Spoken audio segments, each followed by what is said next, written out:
বন্ধুরা, এই ভিডিওতে আমরা একটা সুন্দর পাহাড়ের দৃশ্য আঁকা শিখব। যারা যারা এখনো পর্যন্ত আমার চ্যানেলটা সাবস্ক্রাইব করনি, প্লিজ সাবস্ক্রাইব করে নিও, কারণ এর থেকে ভালো ওয়াটার কালারের কোনো ভিডিও তোমরা পাবে না। তো একদম আকাশটাকে কোবাল্ট ব্লু দিয়ে একটুখানি জল দিয়ে ভিজিয়ে তারপর কোবাল্ট ব্লু দিয়ে দেওয়া হলো। এবার যে পাহাড় দুটো আছে সেই পাহাড় দুটোকে একটুখানি burn Saina burn number colour মিশিয়ে একটু সবুজও মিশিয়ে নেবে তার সঙ্গে। শুড লুক ন্যাচারাল, তাতে করে ন্যাচারাল ফ্লেভারটা বেশি ভালোভাবে আসবে। এখানে ছোট ছোট বাড়ি আঁকবে কেউ, প্লিজ পাহাড়ের সামনে বড় বড় বাড়ি এঁকো না, কারণ বড় বড় বাড়ি আঁকলে পাহাড়টা একটা ছোট্ট পাহাড়ে পরিণত হবে। তো পাহাড়ের এই বিশালতাটা দেখবার জন্য আমাদের সবার আগে যেটা করতে হবে সেটা হচ্ছে গাছপালা যেসব এলিমেন্টসগুলো আছে সেগুলো ছোট ছোট করে ড্র করতে হবে। তাহলেই দেখবে অটোমেটিক্যালি আমাদের যে ল্যান্ডস্কেপটাই যে পাহাড়টা রয়েছে সেটা কিন্তু সুন্দর দেখতে লাগবে। ঠিক যেমনভাবে আকাশটা করেছিলাম ঠিক সেমনভাবেই আমরা জলের মধ্যেও একটু আকাশের রিফ্লেকশন কালার দিয়ে দেবো, যাতে করে ওই আকাশের কালারটা জলের মধ্যে সুন্দর করে রিফ্লেক্ট করে। আমি বারবার সবাইকে বলছি এক গাদা জল দিয়ে ভেজাবে না, তাহলে কিন্তু পেন্টিং খারাপ হওয়ার সম্ভাবনা আছে। আবার একদম শুকনোও করবে না, মোটামুটি প্রথমে শুরুর দিকে মিডিয়াম ওয়াটার ইউজ করে কাজ করবে।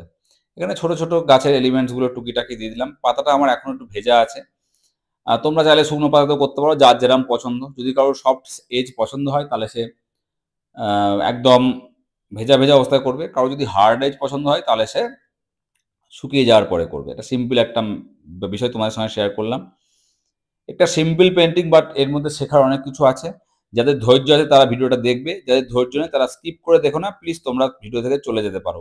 আমি তাদের জন্য ভিডিওটা বানাচ্ছি যারা ধৈর্য নিয়ে আমার প্রত্যেকটা ভিডিওকে দেখে। এখানে বাড়িগুলো প্লিজ বেশি ডিটেলিং করবে না, কারণ 10 কিলোমিটার দূরে পাহাড় আছে, সেখানে কয়েকটা বাড়ি আছে, সেইখানে সবকিছু ডিটেল দেখা যাবে না। জাস্ট জানালা দরজা এগুলো একটু একটু বোঝা গেলেই হলো। এবার আমরা চলে আসছি জলে, যে জলটা খুব সুন্দর একটা এলিমেন্ট ওয়াটার কালার পেন্টিং এর ক্ষেত্রে। এই জলের মধ্যে যেটা হবে সেটা হচ্ছে reflection of the village and the mountain not the hill. তো আমরা জলের মধ্যে অল্প অল্প করে একটুখানি ডট ডট দিয়ে আমরা এই পাশের হিলটা বানিয়ে নিলাম। আবার এই পাশের হিলটা একটু সাইজে বড়, তো এই ক্ষেত্রে সেম ভাবে আমরা এদিকেও কিন্তু ডট ডটগুলো দিয়ে আমরা রিপেলসগুলো বানিয়ে নিলাম। এই রিপেলসটা ডিপেন্ড করে সম্পূর্ণ জলের ওয়েভের ওপর।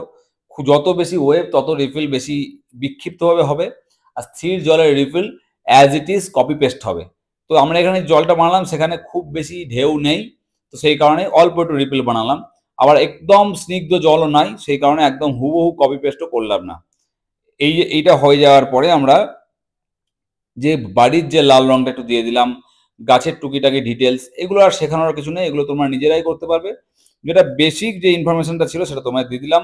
ভিডিওটা ভালো লাগলে প্লিজ শেয়ার করো, কমেন্ট করো, আর চ্যানেলটাকে ভালো লাগলে সাবস্ক্রাইব করো।